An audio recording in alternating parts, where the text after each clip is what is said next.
ఈరోజు వీడియోలో profit and loss టాపిక్లోని ఫైండింగ్ సిపి ఫ్రమ్ ఎస్పీ అనే కాన్సెప్ట్ని చూడబోతున్నాం. ఒక వ్యక్తి ఒక ఆర్టికల్ని 1440 రూపీస్కి అమ్మినట్టయితే అతనికి 10% లాస్ రావడం జరుగుతుంది. ఒకవేళ అతనికి 10% ప్రాఫిట్ రావాలంటే అతను దాన్ని ఎంతకు అమ్మాల్సి ఉంటుంది. ఇక్కడ అతని సెల్లింగ్ ప్రైస్ చూసుకుంటే మనకి 1440 రూపీస్. ఇలా అమ్మినట్టయితే అతనికి 10% లాస్ వచ్చింది. ఇప్పుడు మనం అతని కొత్త సెల్లింగ్ ప్రైస్ ఫైండ్ చేయాల్సి ఉంటుంది. అది కూడా అతనికి ప్రాఫిట్ 10% వచ్చేలా.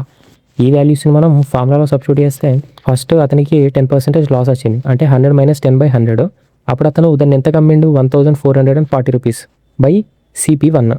దీన్ని సాల్వ్ చేస్తే మనకి CP1 అంటే అతను ఎంత కొన్నాడు అనేది వస్తుంది. అది ఎంత, 1600. ఇప్పుడు మనం సెకండ్ స్టెప్లో ఏం చేయాలంటే అతనికి 10% ప్రాఫిట్ వచ్చేలా చూడాలి. అంటే 100 + 10/100 సెల్లింగ్ ప్రైస్ ఎంత అనేది మనం ఇప్పుడు ఫైండ్ చేయాల్సి ఉంటుంది. కాబట్టి దాన్ని SP2 అని పెట్టుకోవాలా. కింద CP1 ఎంత, మనకి 1600. దీన్ని సాల్వ్ చేస్తే మనకి SP2 అంటే ఇప్పుడు అతను ఎంత కమ్మాల్సింది అనే రేటు రావడం జరుగుతుంది. అది ఎంత, 1760 రూపీస్. ఇక్కడ కొందరికి ఒక డౌట్ రావచ్చు, పైన స్టెప్లో CP1 వాడినాం, కింది స్టెప్లో CP1 వాడినాం, అది ఎందుకని. ఇక్కడ వ్యక్తి అతను అమ్మి రేటు ఒకటే మారుస్తుండు. ఫస్ట్ 10% లాస్ ఎప్పుడు వచ్చింది, 1440 రూపీస్కి అమ్మినప్పుడు. ఇప్పుడు 10% ప్రాఫిట్ ఎప్పుడు వచ్చింది, 1760 రూపీస్ అమ్మినప్పుడు. అంటే అతను అమ్మే రేటు మారుతుంది కానీ కొనే రేటు మారుతుందా. ఒకసారి ఆల్రెడీ అతను కొనేసిండు, కొన్నాక ఇంకా మళ్ళీ మారడం ఏమి ఉండదు. సో కొనే రేట్ అనేది మారదు. ఏమన్నా అతను అమ్మే రేటు మాత్రమే అతని చేతిలో ఉంటుంది మార్చడానికి. కొనే రేటు అతని చేతిలో ఏముండదు. సో ఒకసారి కొనేసినంటే అది అయిపోయినట్టే. సో CP1 CP2 రెండు సపరేట్ ఏం కాదు, ఒకటే. ఎందుకంటే ఆల్రెడీ కొనేసింది కాబట్టి CP అనేది ఒకటే ఉంటుంది. ఏమన్నా సెల్లింగ్ ప్రైస్ అనేది మారుతుంది. అతను ఎక్కువగా అమ్ముకుంటే ప్రాఫిట్ వస్తుంది, తక్కువగా అమ్ముకుంటే లాస్ వస్తుంది. ఒక వ్యక్తి ఒక ఆర్టికల్ని 5% లాస్లో అమ్మడం జరిగింది. ఒకవేళ అదే వ్యక్తి దాన్ని 450 రూపీస్కి ఎక్కువగా అమ్మినట్టయితే అతనికి 10% ప్రాఫిట్ వచ్చేది. ఇప్పుడు ఆ వ్యక్తి ఆర్టికల్ని ఎంత కొనుక్కుండు అనేది క్వశ్చన్. ఇప్పుడు ఇచ్చిన డాటాను రాసుకుంటే అతనికి లాస్ అనేది 5% వచ్చింది. ఒకవేళ అదే వ్యక్తి దాన్ని 450 రూపీస్కి ఎక్కువగా అమ్మి ఉంటే అతనికి 10% ప్రాఫిట్ వచ్చేదని చెప్పిండు. ఫస్ట్ మనం CP ఫైండ్ చేయాలి. కాబట్టి CP మనం డిఫాల్ట్గా 100 అనుకుంటే అతనికి ప్రాఫిట్ 10%. ఫస్ట్గా వచ్చిన లాస్ ఎంత, 5%. సో 10% ప్రాఫిట్ అంటే మనకు 110, 5% లాస్ అంటే మనకి 95.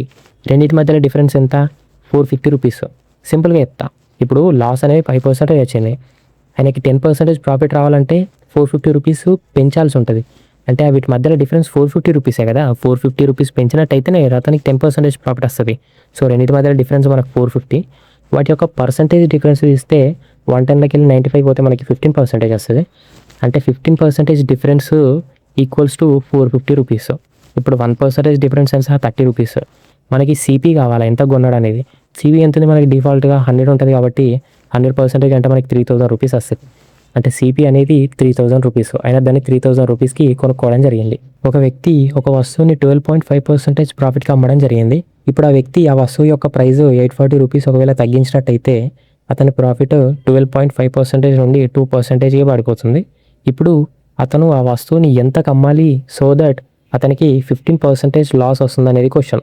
అంటే ఫస్ట్ ప్రాఫిట్ వచ్చింది 12.5%, దాని తర్వాత రేట్ తగ్గించినందుకు 2% పడిపోయింది అది. ఇప్పుడు అతనికి 15% లాస్ రావాలంటే అతను దాన్ని ఎంత కమ్మాలి. మనం ఈ రెండు ప్రాఫిట్ల యొక్క డిఫరెన్స్ తీసుకుంటే 840 రూపీస్ రావడం జరుగుతుంది. అంతే కదా, 840 రూపీస్ తగ్గించినందుకే అతని ప్రాఫిట్ అనేది 12.5% నుండి 2% తగ్గింది. సో ఆ రెండింటి యొక్క డిఫరెన్స్ 840. మనం వాటి యొక్క పర్సంటేజ్లో డిఫరెన్స్ తీసుకుంటే 12.5లోకి వెళ్ళి 2 పోతే మనకి 10.5 వస్తుంది. 10.5 అనేది 840 రూపీస్కి సమానం. ఇప్పుడు మనం కాస్ట్ ప్రైస్ ఫైండ్ చేయాలి కాబట్టి 100% చేసుకుంటే కాస్ట్ ప్రైస్ అనేది మనకి 8000 రూపీస్ రావడం జరుగుతుంది. ఇప్పుడు అతనికి 15% లాస్ కావాలని అనుకుంటుండే అతను. సో దాన్ని ఎంత కమ్మాలి. ఈ ఇచ్చిన డేటాని మనం బేసిక్ ఫార్ములాలో సబ్స్టిట్యూట్ చేస్తే లాస్ అనేది 15% కాబట్టి 100లోకి వెళ్ళి 15 పోతే 85/100 అతను ఎంత కమ్మాలి అనేది మనం ఫైండ్ చేయాలి. కాబట్టి SP/CP అతను కొన్న రేటు మనకి 8000 వచ్చింది. 8000 వేసుకుంటే అతను అమ్మే రేటు SP మనకి 6800 రూపీస్కి రావడం జరుగుతుంది. ఒక వ్యక్తి ఒక వస్తువుని ఫస్ట్ 16 × 2/3% లాస్లో అమ్మేవాడు. ఎప్పుడైతే ఆ వ్యక్తి ఆ వస్తువు యొక్క రేటు 1530 రూపీస్కి పెంచాడో అతను లాస్ నుండి ప్రాఫిట్లోకి రావడం జరిగింది. ఆ ప్రాఫిట్ పర్సంటేజ్ ఎంత అంటే 8 × 1/3%. ఇప్పుడు మనమే ఫైండ్ చేయాలంటే అతను స్టార్టింగ్లో వస్తువు అమ్మాడు కదా, దాని యొక్క సెల్లింగ్ ప్రైస్ అంటే ఎంత కమ్మాడు అనేది మనం ఇప్పుడు ఫైండ్ చేయాల్సి ఉంటుంది. మనం CPని డిఫాల్ట్గా మధ్యలో పెట్టుకుంటే ఫస్ట్ అతను లాస్లో ఉండేవాడు. ఎంత, 16 × 2/3%. అది SP1. తర్వాత ఎప్పుడైతే 1530 రూపీస్ పెంచడం జరిగిందో అతను లాస్ నుండి ప్రాఫిట్లోకి వెళ్ళడం జరిగింది. అది ఎంత పర్సంటేజ్, 8 × 1/3%. ఇది SP2. ఇది SP1, ఇది SP2. ఇప్పుడు ఆ రెండింటి యొక్క రేషియోలు తీసుకోవడానికి మనం పర్సంటేజెస్ని ఫ్రాక్షన్లోకి మార్చుకుంటే 16 × 2/3 మనకు 1/6 వస్తుంది. 8 × 1/3 మనకి 1/12 వస్తుంది. ఈ రెండింటి యొక్క LCM 12 అవుతుంది కాబట్టి 12 అనేది మనకి CP. ఆ రెండింటి యొక్క రేషియోలు మనకి ఫస్ట్ దానికి 2 వస్తుంది, సెకండ్ దానికి 1 వస్తుంది. అంతే కదా. 12/6 అనేది మనకి 6 2 టైమ్స్ కట్ చేస్తుంది.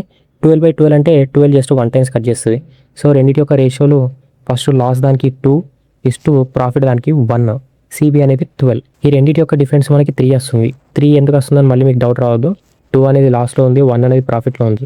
సో 2 అనేది -2 యాక్చువల్లీ, 1 అనేది +1. రెండింటి యొక్క డిఫరెన్స్ మనకి 3. ఇక్కడ డయాగ్రామ్ వేసిన కదా అలాగన్నమాట. 3 యూనిట్స్ డిఫరెన్స్ ఎప్పుడు వస్తుంది మనకి? ఎప్పుడైతే అతని రేటు 1530 రూపీస్ పెంచుతాడో అప్పుడు వస్తుంది. సో 3 యూనిట్స్ అంటే 1530. అప్పుడు 1 యూనిట్ ఎంత అవుతుంది? 510 రూపీస్ అవుతుంది. ఇప్పుడు క్వశ్చన్ ప్రకారం మనం ఆ వస్తువుని ఆ వ్యక్తి స్టార్టింగ్లో ఎంత కమ్మింది అనేది ఫైన్ చేయాలి కాబట్టి బేసిక్ ఫార్ములా అయినా లాస్ CP - SPని తీసుకుంటే SP1 CP - L వస్తుంది. SP1 ఫైన్ చేయాలి కాబట్టి మనకి CP అనేది 12 యూనిట్స్, లాస్ అనేది 2 యూనిట్స్. సో 12కి వెళ్ళి 2 పోతే మనకు 10 యూనిట్స్ వస్తుంది. 1 యూనిట్ మనం 510 రూపీస్ అని ముందే అనుకున్నాం. మనకు వచ్చిందంతా 10 యూనిట్స్. అంటే SP1 10 units into 1 unit 510 rupees కాబట్టి ఇంటూ 510 మనకి టోటల్గా 5100 రూపీస్ రావడం జరుగుతుంది. ఇది మన యాక్చువల్ ఆన్సర్ ఈ క్వశ్చన్కి. ఒకవేళ క్వశ్చన్లో మనకి కాస్ట్ ప్రైస్ కూడా అడిగినట్టయితే మనం ఏం చేయాలంటే కాస్ట్ ప్రైస్ యూనిట్స్ మనకు 12 వచ్చినాయి కాబట్టి 12 × 510 టోటల్గా 6120 రూపీస్ రావడం జరుగుతుంది. ఒక వస్తువుని SP2కి అమ్మినప్పుడు ఎంతైతే ప్రాఫిట్ వచ్చిందో అదే వస్తువుని SP1కి అమ్మినప్పుడు లాస్ అనేది ఆ వచ్చిన ప్రాఫిట్లో సగం రావడం జరిగింది. అంటే SP2కి X ప్రాఫిట్ వస్తే SP1కి అమ్మినప్పుడు X/2 లాస్ రావడం జరిగింది. ఇప్పుడు ఇక్కడ మనకి SP1 అనేది 2200 రూపీస్ ఇవ్వడం జరిగింది, SP2 అనేది 2860 రూపీస్ ఇవ్వడం జరిగింది. మనల్ని ఏం అడుగుతుందంటే ఒకవేళ 20% ప్రాఫిట్ రావాలంటే ఆ సెల్లింగ్ ప్రైస్ అనేది ఎంత ఉండాలని అడుగుతుండు. ఇప్పుడు మనం కాస్ట్ ప్రైస్ని డిఫాల్ట్గా సెంటర్లో పెట్టుకుంటే ఆ వస్తువుని SP2 అదంతా 2860 రూపీస్కి అమ్మినప్పుడు ప్రాఫిట్ అనేది 2 యూనిట్స్ వచ్చింది అనుకోండి. అదే వస్తువుని SP1 అదంతా 2220 రూపీస్కి అమ్మినప్పుడు లాస్ అనేది ప్రాఫిట్లో హాఫ్ వచ్చిందని అన్నాడు. అంటే 2లో హాఫ్ మనకి 1 వస్తుంది. ఈ రెండింటి యొక్క డిఫరెన్స్ 3 యూనిట్స్. ఇంతకుముందు చెప్పినా కదా ఇది లాస్ అనేది -1 కాదు. సో రెండింటి యొక్క డిఫరెన్స్ మనకి 3 యూనిట్స్. ఇప్పుడు ఆ రెండు అమౌంట్స్ ఉన్నాయి కదా వాటి యొక్క డిఫరెన్స్ తీసుకుంటే మనకి 660 రూపీస్ రావడం జరుగుతుంది. ఈ రేషియోల యొక్క డిఫరెన్స్ తీసుకుంటే మనకి 3 వస్తుంది. అంటే 3 యూనిట్స్ 660 రూపీస్లో సమానం. అప్పుడు 1 యూనిట్ ఎంత అవుతుంది? 220 రూపీస్. మనం సెల్లింగ్ ప్రైస్ కోసం ముందుగా కాస్ట్ ప్రైస్ ఫైన్ చేయాల్సి ఉంటుంది. కాస్ట్ ప్రైస్ మనం 2 రకాలుగా ఫైన్ చేయొచ్చు. అటు లాస్ పర్సంటేజ్ నుండి ఇటు ప్రాఫిట్ పర్సంటేజ్ నుండి.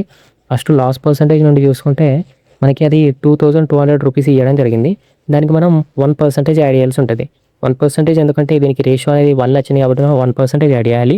సో 2200 రూపీస్కి 1% వాల్యూ ఇంకా 220. సో 2200 + 220 మనకి 2420 రూపీస్ రావడం జరుగుతుంది.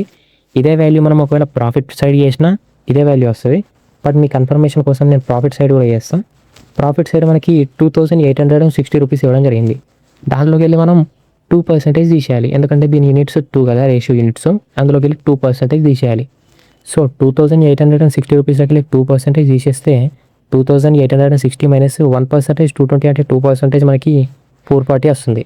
సో ఫైనల్ ఆన్సర్ 2420 రూపీసే రావడం జరుగుతుంది. మనం అది చేసినా ఓకే, ఇది చేసినా ఓకే, రెండు చేయాల్సిన అవసరం లేదు, ఏదో ఒకటి చేస్తే సరిపోతుంది. సో మనకి CP అనేది 2420 రూపీస్ ఫైనల్గా రావడం జరిగింది. ఈ ఇచ్చిన వాల్యూస్ని మనం బేసిక్ ఫార్ములాలో సబ్స్టిట్యూట్ చేస్తే మనకి క్వశ్చన్లో ఏమన్నాడు? ఫైనల్గా అతనికి 20% ప్రాఫిట్ రావాలని అన్నాడు. సో 100 + 20 మనకు 120/100. మనం ఇక్కడ సెల్లింగ్ ప్రైస్ ఫైన్ చేయాల్సి ఉంటుంది కాబట్టి దాన్ని SP అనుకోవాలి. CB అనేది మనకి 2420 రూపీస్ రావడం జరిగింది కాబట్టి దీన్ని సబ్స్టిట్యూట్ చేస్తే మనకి సెల్లింగ్ ప్రైస్ అనేది 2904 రూపీస్ రావడం జరుగుతుంది. ఎప్పుడైతే ఆ వ్యక్తి 2904 రూపీస్కి అమ్ముతాడో ఆ వస్తువుని అతనికి ఫైనల్గా 20% ప్రాఫిట్ రావడం జరుగుతుంది.